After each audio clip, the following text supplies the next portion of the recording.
All right, everybody, welcome this Friday, April 25th, to the Daily BLP.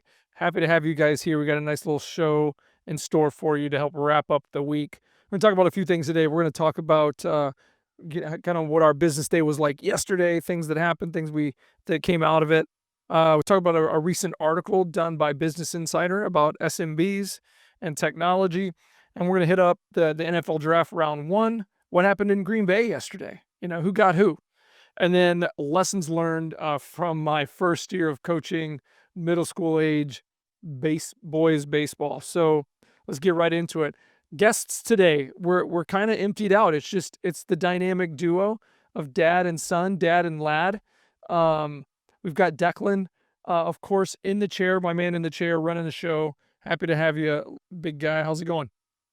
I'm doing fine today. It's been a day. Yeah. And we're recording later than normal. It's not morning. We're doing an afternoon show here today. How's your day been so far, man? Kind of bland. Yeah. Got up, did school. Also did Unreal Engine for a little while. Oh yeah, you did some dev today? Yeah. How's it going? Did you start a new level or what? 8, probably. You're on level 8. Cool. One of these days, when you get it a little bit further down the road, I think we should do a segment and kind of like show people what you got going on. Be a good idea. Be cool. Awesome. Yeah, for you guys that don't know, my son's been working in Unreal for the last 6 or 7 months, just learning, understanding, development in a couple different platforms like Blender and Unreal and how to make things work. And he's been putting together a game that he's had in mind. It's turning out pretty cool, I think. So maybe one of these shows, when it gets maybe after 10 levels or so, we'll show some of it off. How's that? Or maybe we'll just do a recording of me playing and sucking at it, and then we'll play that. Anyway, all right, cool. Let's move on. All right, first segment of the day. How was my day yesterday? It was all right. Day was pretty good. Had a rescheduled meeting from early in the week. If you guys recall and saw episodes from a few days ago, I got stood up on that meeting. I kind of felt like he was upset from the first technical issue early in the week, and he just didn't show. So we reached out, sent him an email, tried to call, all those things, try to see if we could rope him back in. The line's gone kind of dead, so I'm going to throw that one back to Bob from Arsenal and see if he can ring it back in. And then I had a good lunch meeting. Somebody bought me lunch, which is always a good thing. That's a bonus when it comes to being in business. Sometimes, people want to take you out to lunch. Sometimes you got to take people out to lunch. But in this case, I was the beneficiary of a nice lunch here in town, and sat down with the president of a local bank, well, a local Wisconsin-based bank. The bank was Nicolay Bank, and local Wisconsinite, Manitowoc born and raised Bob Seal. We sat down and just talked. Wanted to learn a little bit more about the bank. He wanted to learn a little bit more about our business, Panacea Smart Solutions, and if there might be an opportunity to move some of our business banking over to their bank. So we'll see. Bob's a great guy for sure. Seems like a great bank to possibly work with. So we'll do a little bit more over the course of the next few weeks, see if our business is a good fit for their service and products. So you never know. Hopefully it is. We'll see. But that was a good productive meeting, and I got lunch. Thanks, Bob. If you ever watch the show, I don't know, but if you do someday, appreciate you buying me lunch. The chicken sandwich was great. And Dak, I found we ate at Bricks here in town. Shout out to Bricks. Good job. He recommended this chicken sandwich, and I kid you not, the chicken, it was like a crispy chicken sandwich, and the piece of chicken on it was this big. Like the bun was this big, and the chicken was like this. Yeah, it was big. It was good. It was pretty good. All right, moving on. Last meeting of the day yesterday, I went back out to Fond du Lac. I was there a couple days ago. I've been in Fond du Lac a lot recently. Took the back roads to avoid traffic here in and around our communities, but met with a long-standing business painting company. So they're a commercial painting company, but they've been around for, gosh, I think near 100 years. So I sat down, met with the owner of that company, great guy. Had a pretty quick conversation, found out they've got someone who's, kind of a single person show. I call them trunk slammers.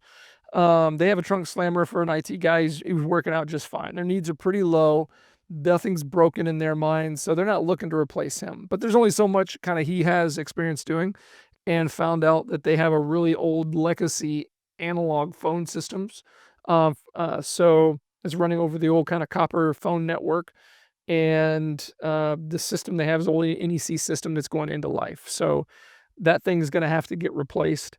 So I talked to him. I asked him a bunch of questions about, what they need from their business phone system and if they've considered going to an IP or a cloud-based system, and he said that's kinda where they're looking. I said, "We can do that." We partner with a couple of really good companies. So walked around, kinda saw their infrastructure, saw what I think they need. So we're gonna put together a proposal and get a contract in their hands, see if they sign it. And it's not gonna be anything big, not a huge company, but, if we can get that business, show them that we're really good at what we do, support that well, you never know what happens, God forbid anything happens to their person doing IT for them. But if he retires or if he moves to Florida or if he goes somewhere and he can't help them anymore, they'll already have experience with us, and a trust factor there. So that was that. So a nice little meeting, nice little reason to go out and possibly sell a new phone solution, for a local business. So that's awesome. Um, yeah, I think that was about it for yesterday. Let's see. Had a couple internal meetings talking about how to handle some RCM opportunities that came in the day before. Um, yeah, it was a nice little day. Nothing bad, nothing too crazy good. So yeah, let's move on. What do we got here next on the agenda, Declan? What's segment 2 here for the pulse? What are you talking about? Oh, we've got this article. That's right. Okay, so came across an article the other day. Actually, I think it was earlier today that the Business Insider uh, did an article where Samsung recently did a survey of UK SMBs and found that on average or something like that, they're losing about $300,000 per year due to outdated tech, in their business. So, I mean, whether you're, a small SMB or a large or medium-sized business, 300K is 300K. Nobody wants to lose $300,000 in their business. And, there's definitely a lot of reasons of that. Some of it could be cybersecurity related things where they're having downtime. A lot of that is could be due to using old infrastructure type technology that's starting to fail. Some of it could be due to internet outage and not having backups and good kind of plans in place to deal with those things. And some of it could be due to cybersecurity hacking related things where people get into their systems and take them down for a little while. So I tell you what, when you're doing business, it doesn't take long to lose $300,000 because if if something happens and you rely on technology to get your job done day in and day out for your business, and for some reason you can't do that and those days start to stack up, the money stacks up that you lose pretty fast. I mean, you could have a tech issue where a client gets fed up, you can't deliver, client takes their business somewhere else, and that client's annual revenue spend on you could be $300,000 or more, right? So that's something that, can be problematic. We've had it to where clients have come to us because they're experiencing those kind of things before. I can say, knock on, I think this is probably fake wood, but knock on wood, we haven't had any issues with clients where they've left us because of any technology reasons or anything like that. Or, we allowed them to not stay up to date to some degree. And because that's part of what we're supposed to be doing.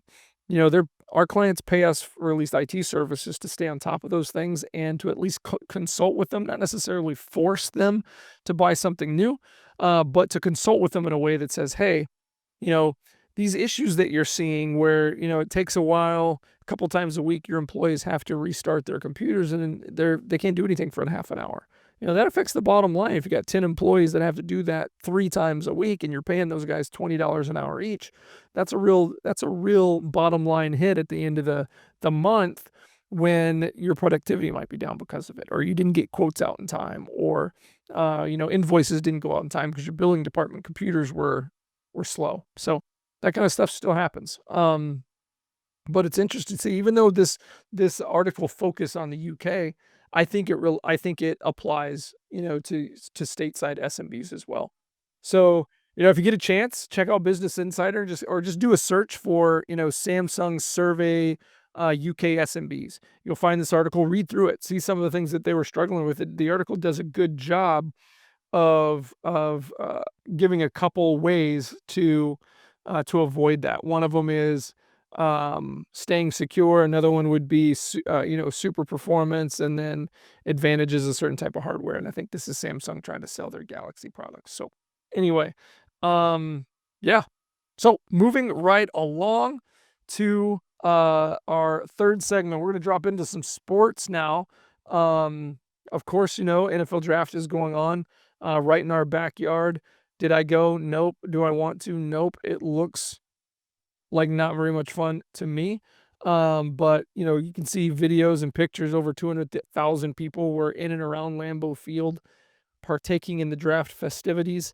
But we had the first round yesterday, and let's talk about the top 5 picks. So, number 1, I don't think it surprised anybody, but the Titans selected quarterback out of Tennessee, Cam Ward. The Titans have struggled for the last couple of years. That's no surprise to anybody who follows NFL football.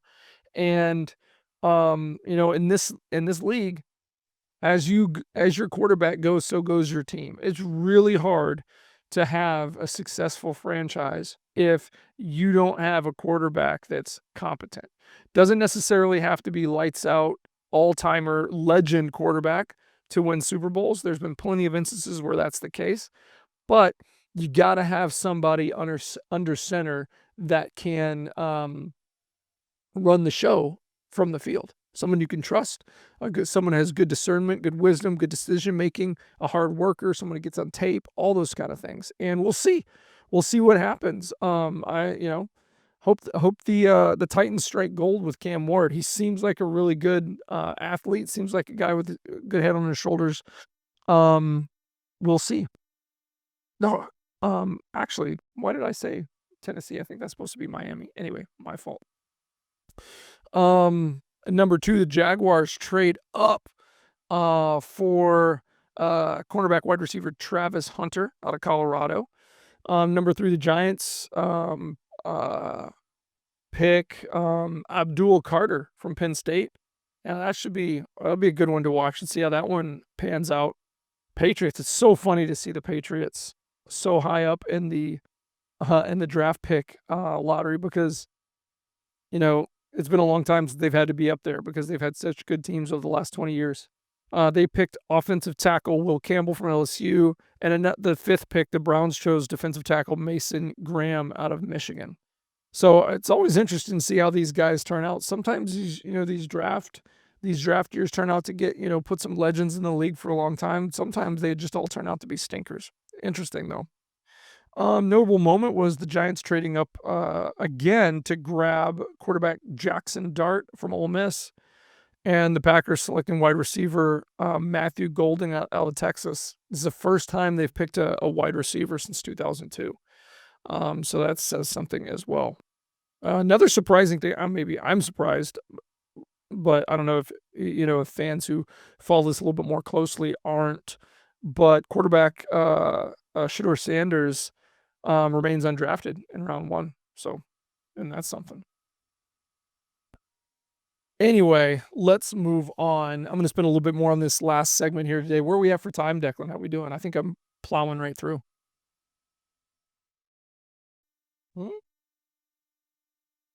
I didn't mean what time is it today. Where are we at in the show? We've been going on. Okay, cool. So this is going to be a good segment, and I'm going to ask you to fill in a little bit because you played on the team that I coached, or tried to coach. It was my first year being a head coach. The year before, I assisted on the team you played on, right, with the in the league earlier, and that was a fun season, pretty successful. I think we got like 3rd place in the tournament or 2nd place in the tournament. Was it? I don't remember. It was one of the two. You got a trophy and stuff, right? Won a couple games in the tournament and then lost a game, but we were a super competitive team, and those coaches that I was working with, they were very experienced, very good, good guys, good group of kiddos. The next year, Declan aged out of that league into the next league they called the All-Star League, and, what I found out about this league is at that point, the age group, the 7th and 8th grade boys that age out of the major, league, they either go and play for school teams, travel teams around the county, or into this all-star. And, from the previous, league, that major league age, they have, like how many teams were they, like 6 or 8 teams? It's quite a few. There's enough teams where you just stayed in the league. Well, at the all-star age group, there's only enough kids playing to make 2 teams, so we're playing teams from the county and other cities that have been together for, like, 8 years, they travel, they're, like, knockout really good teams. So we kinda knew the deck was stacked against us, but I really didn't have any idea what I was getting into. So in the month or 2 leading up to it, I was really kinda getting back into, baseball, the logistical parts of the games, the fundamentals, because 'cause it'd been years since I'd, not just, like, played softball or something, but really played competitive a long time since I played competitive baseball. I had to really kinda dig down back to my roots and learn again. So I got prepared, um, learned about this league, what I needed to do, got the list of boys who were signed up, met the other person that was gonna coach. We got together at a restaurant and drafted and divided everything up. But leading up to that, I called every parent on the list. I called the previous year's coaches to learn about all the kids and what their skill levels were because we really had no idea.